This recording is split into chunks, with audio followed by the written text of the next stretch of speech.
Live, and we'll just give it a few minutes for folks to come in.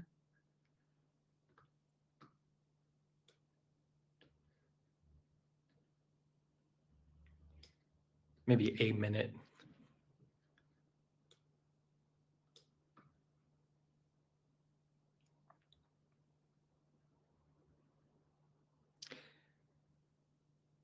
Welcome. All right, let's get started. First of all, thanks everyone for joining. Right now, you're in the U.S. tariffs and procurement. What potential tariffs mean for procurement? My name is Antonio. I'm a content marketing manager at Sievo, and I'm just here to do some housekeeping. Just so everyone knows, there is a chat to the right of your screens where you are welcome to ask questions or just chat about anything that you find interesting. Feel free to use it throughout the webinar. Here is the agenda for the day. And just so you know, any questions you ask, we will save for the end of the webinar. We'll have between 10 and 15 minutes to answer these. And our speakers for the day are the two Marks, Mark C and Mark S. They are both on Sievo's customer success teams, and they both have previously worked in procurement positions in their past lives. And we also have JP, who is Sievo's Chief Customer Officer. So without further ado, I will hand this off to you, JP, to introduce Sievo. Awesome. Thank you, Antonio, and for everyone on the webinar, warm welcome and thanks for spending the time with us today to talk about tariffs. But before we head into that one, just a really brief introduction about Sievo. So we are procurement analytics software player working with large enterprises. You can see some of the references there on the left-hand side of the screen, but there are many others as well. To give you a bit of the scale on kind of the data amounts that we are processing, in 2023, we did process 2% of the world GDP, the total world GDP, that actually went through Sievo application. So just to give you a bit of a context on who we are and what we actually do. We are a technology provider. We are very happy and very proud to be ranked as the first one, top one procurement technology provider by Spend Matters, and also partnering and working with the large consulting companies in the world. You can see some of the references over there. What we do, obviously, is procurement analytics, takes many shapes and forms nowadays, but obviously at the end of the day, what is that about? It's about helping you to actually be more efficient. It's about to help you to save money on your procurement or lower your CO2 emissions, or have more diverse spend on things like that. 3 to 11% of annual savings that you can have as an increase for your current levels if you partner with Sievo.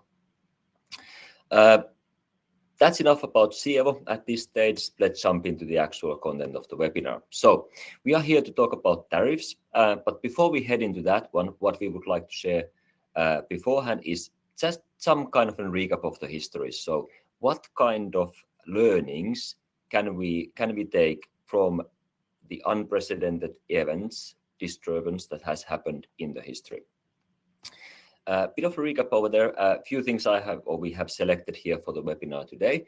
Some of the kind of supply chain or procurement disruptions that we have seen over the last few years over here. I think there are many others, so don't consider this to be just a complete list of things that we have seen, but some of the things that we have considered as an examples here. And what things did we actually learn from those?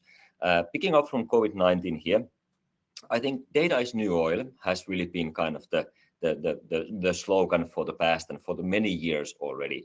Really, companies to actually take advantage, exploit the data that they have, both internal data as well as the external data. And I think the things that have happened in the past have really kind of emphasized that slogan, data is the new oil. With COVID-19, I think that really kind of awakened many of us to see that, okay, having access to data and really using that data for fast decision making when things happen is really a key to kind of elevate our success, to make sure that we are successful, or to make sure that we survive in those events of crisis. There's also one reference on the study made over there. So kind of before COVID-19, obviously data has always been important. It was important already before COVID-19, but on the supply chain visibility, the surveys did show that the emphasized or better visibility on the supply chain was in top 3 priority or the 3rd priority before the COVID-19 for the companies. Then after COVID-19, all of a sudden that visibility actually ranked on top 1. So COVID-19 really taught us on kind of how important the data is and how important it is for us to use that data in the decision making and especially in the event of crisis. Now, of course, it's important for us to know kind of immediate impact and having the possibility to analyze what the impact for us would actually be. But I'm taking another example then for the chip shortage, and for that one, it's not just kind of important for us to know what the immediate impacts are, for example, in case of tariffs, what we are importing to the country, but we also need to think about the broader picture. We also need to think about the market. And for the chip shortage, which if somebody did want to buy a car during that period of time, there was a really, really long waiting time. So I think in Europe, it was all the way up to 1.5 years before you can actually get a new car from the point of time that you actually ordered it. The car manufacturers at that point of time, they were actually relying a lot to one supplier in the world to deliver them chips. So 70% of the chips that used in car industry were actually delivered by one supplier in the world. For that particular supplier, however, the car industry was nothing insignificant for their revenue perspective. It was only representing 4% of their total revenues. So that whole industry was dependent mostly on one supplier, but for that one supplier, that industry actually was not that big of an importance if you think about their revenue.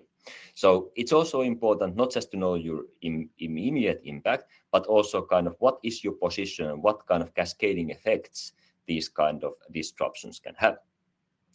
And yeah, there has been multiple different occasions also on the shipping challenges, whether it is a ship blocked one canal over there, or whether it is drought in another canal in the world, which is very important for certain shipping routes, or whether it is unprecedented weather events that happened in the US or happened in other parts of the country. Now, that was high-level overview, but now I know, Mark, both of you have actually worked in procurement, really doing kind of practical procurement work at a point of time of this crisis. So handing it over to you and asking that, what kind of things did you actually find important, and what were the key learnings for you in these events that the procurement should actually take action? Yeah, I think all of us can relate to these challenges in some way, especially the shipping challenges. One of the most notable experiences I've had was in 2021, where a winter storm froze over the southern part of Texas. So at that time, I was responsible for sourcing plastics and resins with significant volume coming out of the Gulf of Mexico region. So a few days after the event, the damage was assessed, and I found out my supplier had to shut down production for the next 4 weeks. So I ended up spending 2 weeks combing through historical prints, material specs with my engineering team, and getting suppliers on the phone to see if they had any history. So by week 3, I would say the plan started to come together, but in the end, the moral of the story, if I had access to that information on day 0, I would have been in a lot better position. So, Mark, I'm sure you've had similar experiences as well. Absolutely. I cannot tell you guys how many times I did global analytics in March and April of 2020. We all know what happened right around then. It actually was a nice thing where my organization just had acquired or started using Sievo around 4 or 5 months before COVID started happening. And one of the biggest things that we were trying to identify was, well, okay, one state is now closed. Okay, this state is now closed. And all of a sudden we were trying to figure out where our lines are going to fail and where are we not going to get our components from our suppliers. And it was the fact that emergency suppliers or emergency applications were still open.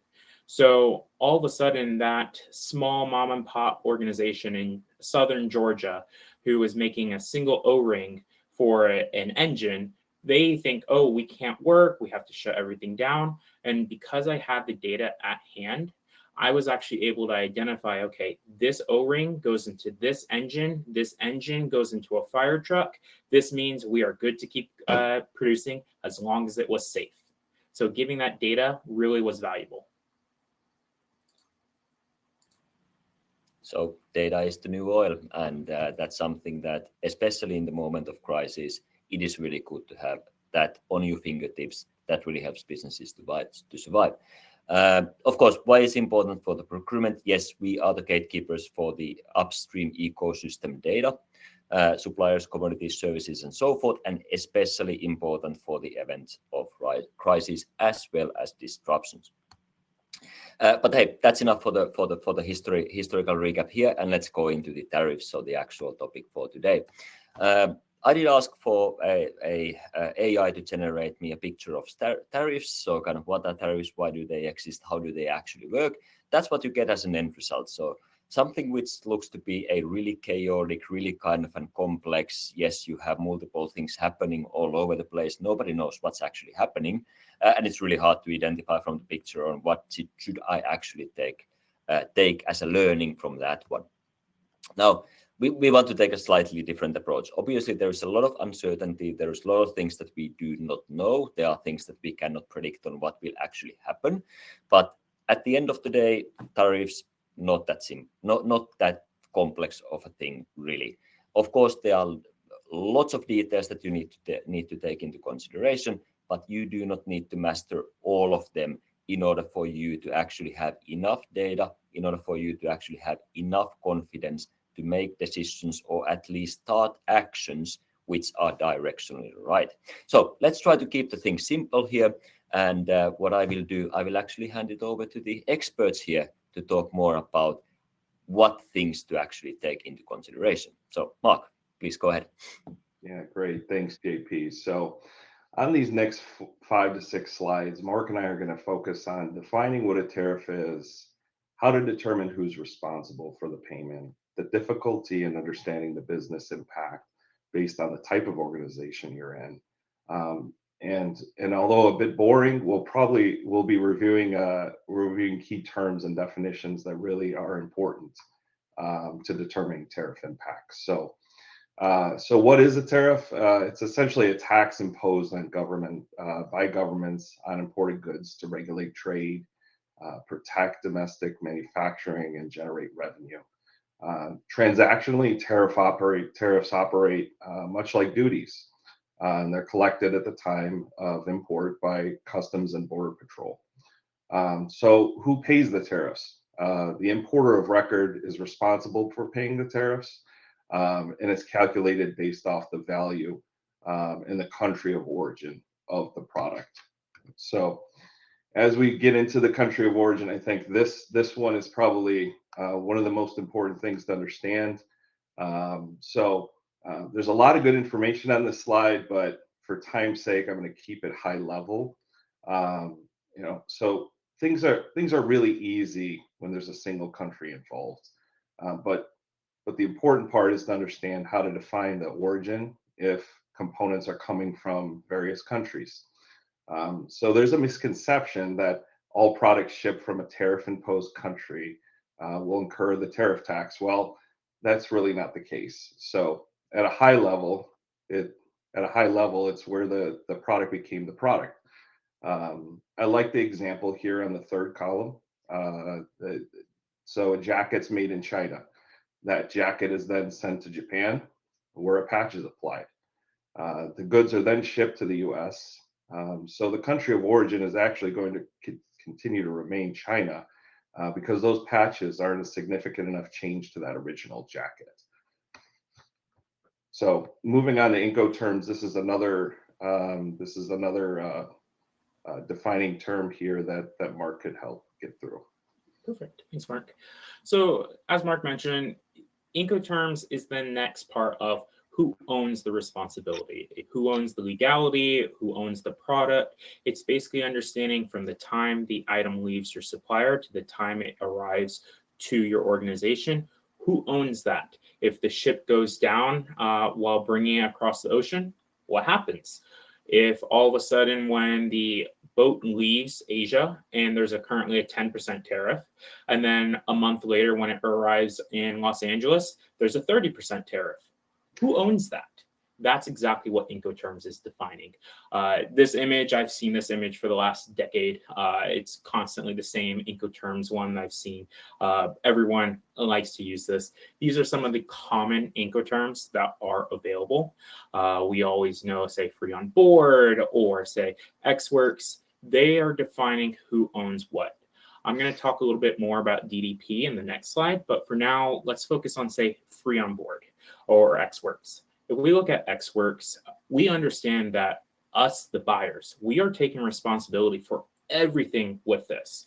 So we are the ones who are going to be feeling the pain the most with these additional tariffs, because now all of a sudden we have to take into account that our total cost of ownership has just skyrocketed from what we originally anticipated. Switch over to the next one. All right, so here's a more exhaustive list of all of the different elements that follow along with the Incoterms, whether it's understanding who owns the landing at the port, who owns the carriage charges, or who owns, obviously, and the most important one, the import duty and taxes. I'm calling out specifically DDP for the specific reason of we have dangers with that.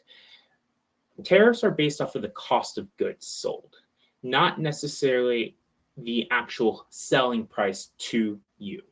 So you could have an issue where if there's say a 20% tariff that has been levied on this new product, well, your supplier is going to go ahead and say, sure, here's 20% increase. I have to cover the cost of the tariff. In reality, the tariff is not costing that supplier 20%. That tariff might only be costing, say, 14, 15%, because again, it's based off of the cost of goods. And if you don't have a strong relationship with your suppliers, your supplier could go ahead and use this tariff as a profit center and all of a sudden get 2-3% additional margin on these elements that they've now passed along to you, versus say a well-advanced supply chain organization. They're going to know about that. They're going to be talking to their suppliers, and they're really going to go ahead and say, hey, I know you don't want to disclose what the should cost of your item is. We get that. We want to respect your privacy, but I need you guys to meet me in the middle. I know that this 20% tariff does not mean 20% price increase. There is a balancing act somewhere, and we need to figure out what works best for both the orgs. Sorry, Mark. If I may ask a question from you, I think this was really a good and interesting kind of tip and advice. I think it really is something that you need to take into consideration when actually dealing with the situation that you just described. I'm getting perhaps back into the point that I mentioned in the one of the first slides in regards to kind of understanding also the bigger picture. So what kind of analysis kind of in the past, if you think about doing analysis on the Incoterms and so forth, and especially on the tariff situations like this. Now, of course, there is something that if that's for the DDP, the supplier can really tell you that this is the situation, this is the price increase that I'm imposing. But if you think about the kind of the supplier relationship in total, and what other aspects do you need to take into consideration when you think about your kind of leverage towards the supplier? And I think as a procurement, we also need to think about the supplier's well-being. So are they really dependent on us? How big of a margin or how big of a share of revenue we represent to them? Or then kind of even in a bigger picture, importing into this country, is that 5% of their business? Is that 50% of their business? Or is that 100% of their business? Do you, when you do analysis or when you think about procurement, is this angle something that should be taken into consideration as well? Absolutely. We need to understand where we sit in relation to our supplier. If we're 3% of their business and then we try to push back on that 20% price increase, they might say, all right, that's fine. We know that this is a high demand part. There will be countless other people who are willing to pay for it. And then they might just say, we'll keep it on the boat, we'll keep it at the docks until we find someone who's willing to do it. Because the seller owns that item at that point at the dock. They could just say, fine, send it back to the original location. And all of a sudden, you thought you were having these items coming to you, and now they're stuck at the dock or they're refused to be passed through. And so, yes, understanding the relationship between you and the supplier is critical before you go about saying, I'm not going to pay that 20% increase. Perfect. Very much agree. All righty. Now is kind of the best part. HTS codes. It's actually how you define what we are actually buying.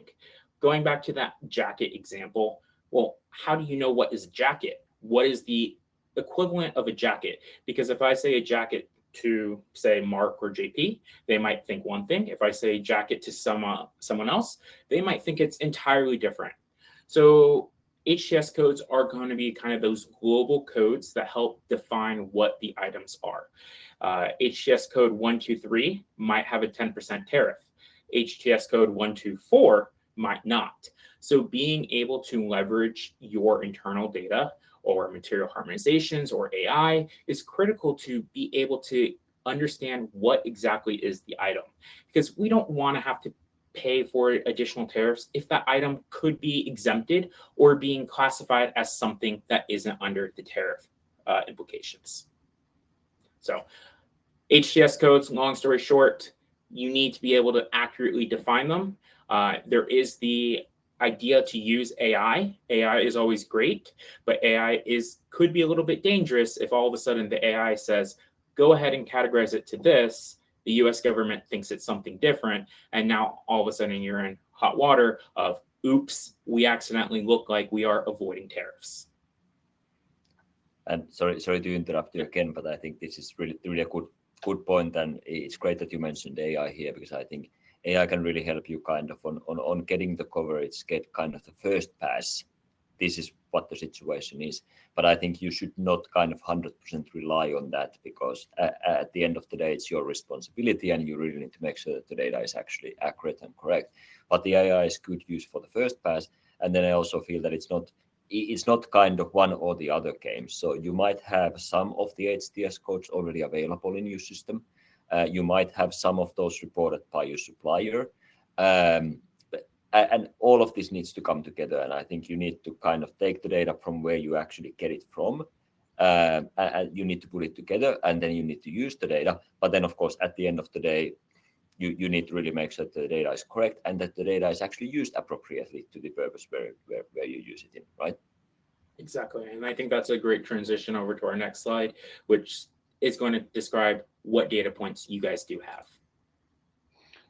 Yeah, so at this one, there's a lot of information on this slide, but I think this slide really helps put things in perspective for sourcing professionals trying to understand their data within Sievo or their local systems, and really how to communicate the tariff impact effectively.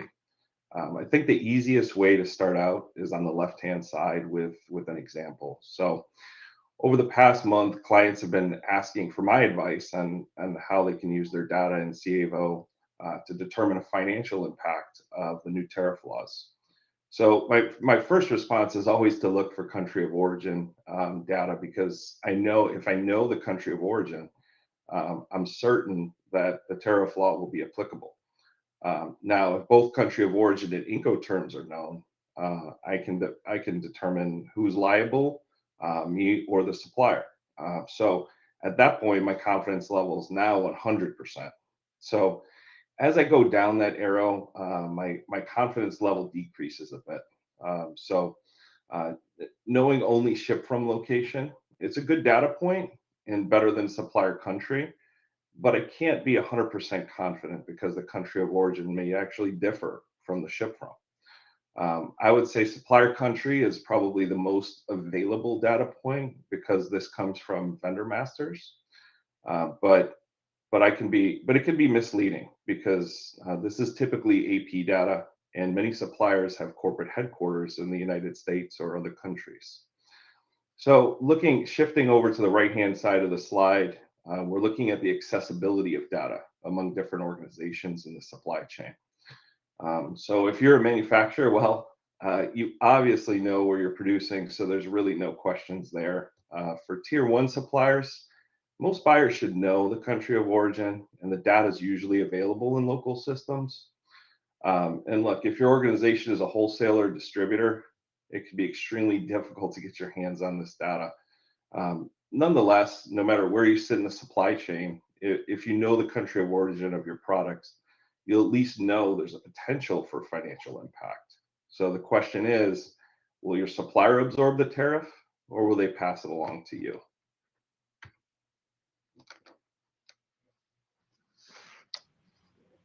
Thank you, Mark. Okay, then how can spend visibility help you in navigating the current tariff challenges? I think we touched upon many of these things already, but just wanted to give you some of the concrete examples on how things actually look like. So yes, as Mark mentioned earlier, kind of the typical data points, if you think about your spend visibility, what do you actually have available? You don't necessarily have all the details in the world to make you the most accurate identification of this is the precise amount of tariffs that I need to pay, because you don't necessarily have all the tiers identified. You don't necessarily have the actual manufacturing location of the goods that you are buying, or that if that happens to be a wholesaler or distributor, then it might really be kind of impossible, even from the data that you have on your premises, to identify any of that. But what you have as a basic spend analytics, typically you do have your supplier from to which you actually pay the bills to, or from to whom you who you actually place the PO to. And you do have the country information available. So in which country this supplier actually sits in. You typically, very often at least, have the Incoterms available over there so that you can actually determine who is actually responsible for paying the duties in this particular case, whether we need to take care of that or whether it's actually supplier whose responsibility that actually is. And then you, of course, know to which of your locations the goods were actually ordered to. So you already have quite a lot of the data points. You have quite a lot of the basics actually available in your spend data. And of course, all of this can be enhanced. I think there was also a question already in the chat about the HTS codes over there. Yes, this data can actually be enhanced in many ways. This data can be made in more complete to the actual purpose that you need it for. But the basics, all of you, if you have spend analytics solutions, most probably the basics you already have in place. Now, before we move on to the next one, if you don't mind, jump back. I did think it's interesting seeing the country versus the supplier country having a difference. I know this very, very well because I've seen it where the billing location might be, say, New York, but the ship from or the country of origin, and I'm going at a state level, might be, say, Florida. And it is important to be able to see and understand there's the difference between where the item's actually coming from and where it's getting billed to, because we all know that hurricanes come through to Florida. And if you can't contact your supplier, well, there might be a reason. They might not have electricity. So just because you're billing to New York doesn't mean that it isn't going to be impacted. No, absolutely so. Absolutely so. And there are many different locations. There are many different things available here. So there's the invoice to supplier, there's the PO to supplier, there's a ship from location, and then of course there is the actual manufacturing location. So multiple different data points over here. And as Mark mentioned, yes, you need to understand what you are actually looking at. In addition to that, I think understanding your risk position is really important on these cases, especially on the tariffs. So what kind of alternatives do you actually have? Mark already touched upon the Incoterms and kind of on what do you need to know when you're actually having a discussion with the supplier on the impact of the duties. But when you are having those, obviously understanding your position within that supplier, but also understanding your position globally. So do I have alternatives? Is the material that I'm buying here or the materials that I'm buying, am I actually single sourcing those or am I multi-sourcing? And if I'm multi-sourcing, what are the locations of those other suppliers? Do I have alternative suppliers that I can actually go to? Do I have alternative suppliers that I actually have not used, but I have had discussions already?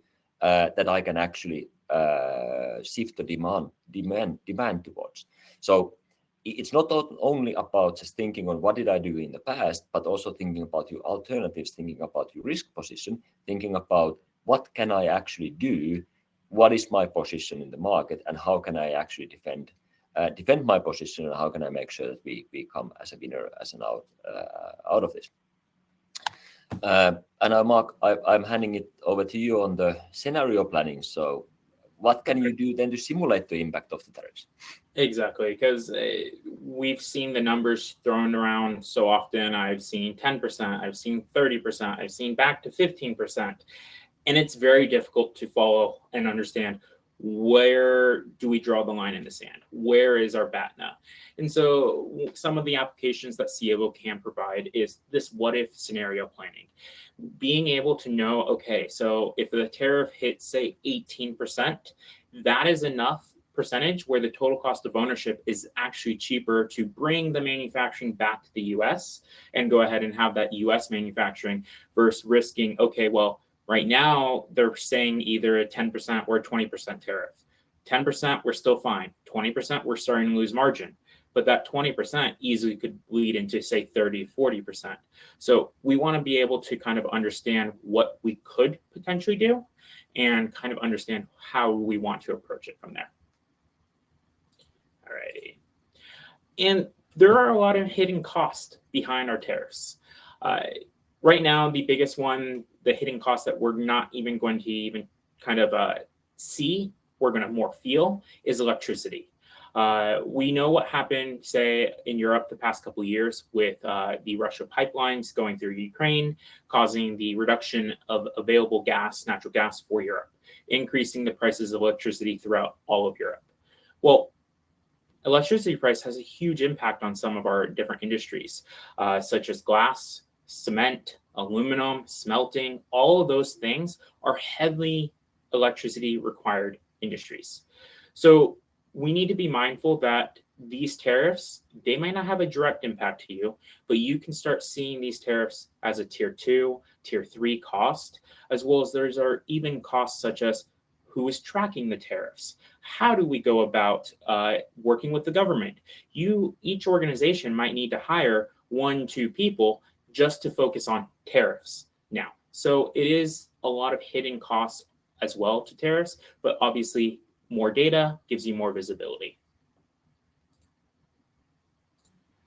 So you really need to think kind of not just on what is being imported as such and what is being subject to tariffs straight away as a tier 1, but you really need to think through on what might be the other impacts that you see, and also for the materials that you buy on, have they actually been imported to the country at some point of time? Those prices will most probably increase as well. But yeah, as a concluding remark here, and just a reminder before going through these, please do keep ask those questions. We do have time to answer those. So anything you want to know, anything we have not yet covered, anything that was unclear, just post the question and we will take care of answering that. But in the moments of disruption, so really the organization that fail to adapt to disruptions, they will struggle. They will struggle a lot. Those that are fast enough for reactively to use the data to manage the sudden change of the economic sudden change of the situation, they will survive. But the ones who are best in class, they actually do proactively manage and mitigate the supply chain disruptions or the risks even before they occur. So really having access to the data, from our point of view, that's the key thing. Having access to the data, having the insights from the data, and having the capability to fast change the way of working, or to take into use the kind of the plan B, or to change the way of working, find alternatives, mitigate the risks. Those are the ones who actually do strive in the moments of crisis in the world. That was the end of the presentations in here. So we will actually be moving to the Q&A session. There was one question posted already earlier about whether Sievo can help on the HTS codes, so identifying those codes that we mentioned earlier. That was answered over there. That yes, we can help you on that. And as mentioned earlier in the presentation, it's never kind of just a single source of data that can be picked the data from there or here or there, but it's always a combination of different data sources. As mentioned, you most probably have you might have some of those HTS codes available already in your ERP, already data that you have access to. Your suppliers most probably also know the HTS codes for the materials that they are selling. So that's also a good point to kind of ask from them that give us the listing. And then, yes, the AI can also help you on that. And we can help you on kind of collecting all of this information, putting this information together.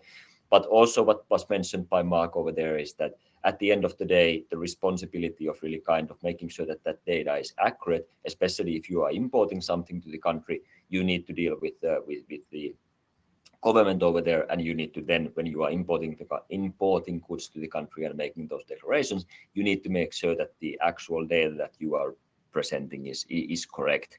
And it might also be subjective on what this material is and to what HTS category this goes into. So there are multiple aspects to consider on this matter.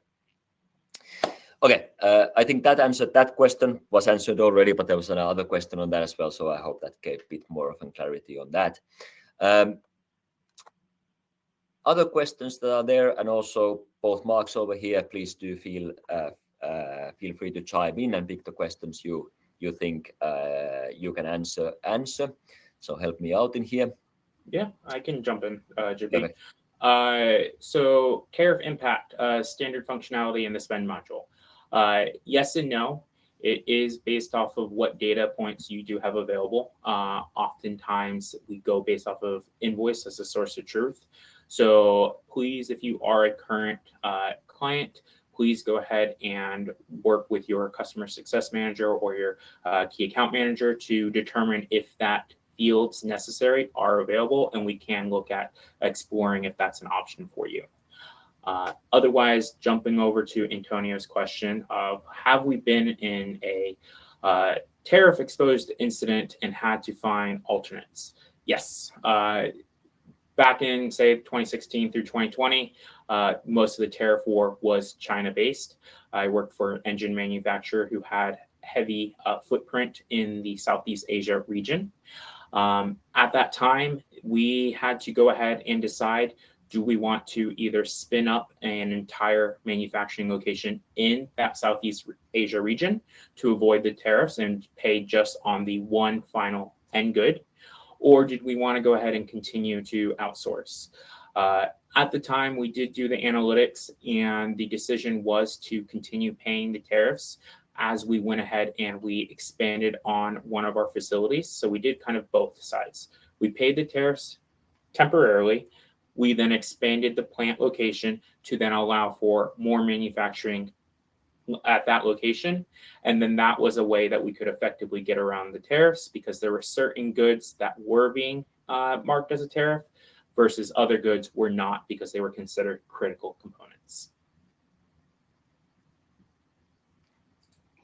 I also see a question out here from Marcos asking for examples of tier 2 and tier 3 tariff impacts. So as an example, if you're a retailer, say a Home Depot or Lowe's, and you need to buy a fiberglass ladder, that essentially you're working through a company that's manufacturing those ladders, but the tier 2 supplier in this case would actually be the fiberglass supplier that might be located in Canada, let's say, for instance.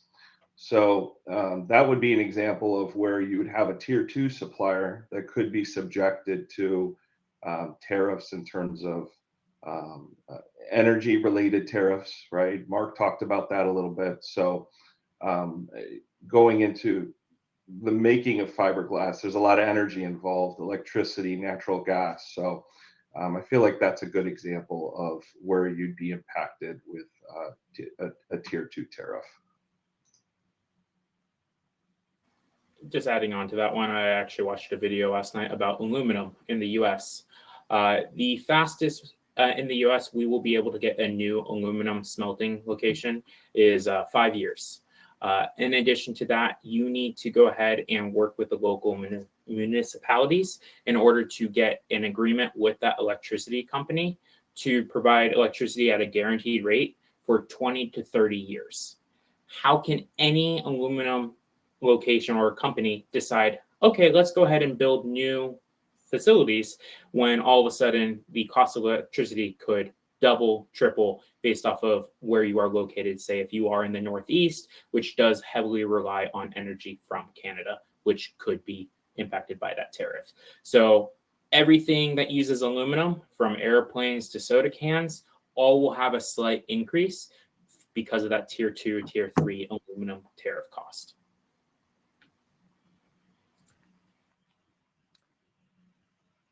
Perfect. And then I think there's one more question on the what if scenario analysis on tariffs. And I think I'll head back to a few slides on the presentation here. So this is one, albeit kind of, I think a bit of a simple what if scenario here, but basically on the simulated tariff amount here on the screen, you can see a slider, which is now set to 22, and that would be a 22% tariff as a percentage of the spend that you have. And then not visible on the screen very thoroughly, but then you have a chart on the bottom right-hand side corner of the screen, which is total simulated tariff effect. You can see the top of 2 bars over there, and the bar, the lower bar over here, that is the actual spending that you have in a certain category or for a certain material or for a certain supplier. And then you actually have the other lighter blue bar over here, which is higher, and that actually is the simulated effect on what would be the new spending for that particular category if the amount of tariffs would be 22% in this particular scenario. So yes, it is also possible to do scenario analysis on tariffs in Sievo. Hey JP, one of the big things that I've always noticed is some of the sourcing managers don't know that they are about to be impacted by these tariffs. So in this type of analysis, below the screenshot where I didn't include that, apologies, we do actually have, say, the top suppliers that are going to be impacted, the top categories that are going to be impacted. So you are able to then say, okay, well, the new announcement is 30% tariff to this country. Okay, I now need to know, who do I need to get involved? What sourcing managers, sourcing directors? This would be your fastest way of saying, okay, here's the impacts. Let's engage these people quickly so we can be ahead of the curve. Because if everyone's trying to bring their manufacturing back to the US, the US only has a limited amount of manufacturing capacity available. So whoever gets there first, or whoever is willing to pay the most in the US, is going to get that capacity. Yep. And I think the speed is one of the important factors here. Who to get there first, who is the fastest to actually react, who is the fastest to start the actions. And I think that defines a lot. It doesn't need to be completely correct decision, and it doesn't need to be completely correct and really detailed data. But if you can start the directionally right actions fast, it most probably provides a better outcome on the long term than waiting and want to get things perfect at the on the back of it. Okay, I think we start to be on the top of the hour here. What we would like to do, we would like to thank all of you for joining us for the webinar today. We hope that you got some new insights, you got what you were looking for from the discussion here today. And Antonio already said at the beginning on the kind of the practicalities, what will happen on here, and some of the answers have also been given in the chat on that matter. But without further ado, thank you so much for joining, and have a great day and have a great evening.